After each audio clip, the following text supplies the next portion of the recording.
Kronologi Pasutri di Blitar tewas ditabrak bus pariwisata yang nekat terobos lampu merah.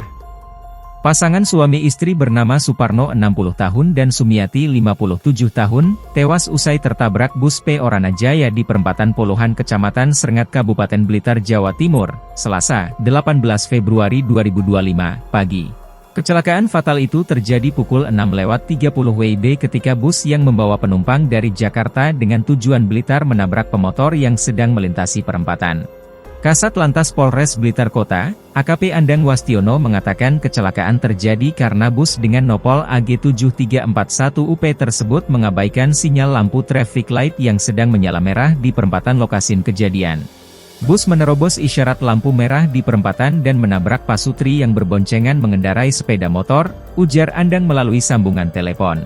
Andang mengatakan Pasutri tersebut menyeberangi perempatan dari arah selatan ketika lampu isyarat berwarna hijau.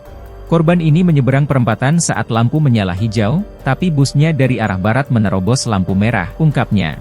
Diketahui, Pasutri Suparno dan Sumiati tercatat sebagai warga Desa Ngaglik Kecamatan Srengat Kabupaten Blitar. Menurut Andang, kedua korban meninggal di lokasi kejadian setelah sempat terseret beberapa meter dari titik benturan, keduanya menderita luka berat pada bagian kepala. Bus dengan trayek Jakarta Blitar itu dikemudikan oleh warga Malang bernama Danik Eko Irawanto 35 tahun. Saat ini pengemudi kita tahan untuk kita mintai keterangan, tutur Andang. Andang mengatakan bahwa pihaknya akan menjerat pengemudi bus dengan pasal 310 Undang-Undang Lalu Lintas dengan ancaman hukuman kurungan maksimal 6 tahun.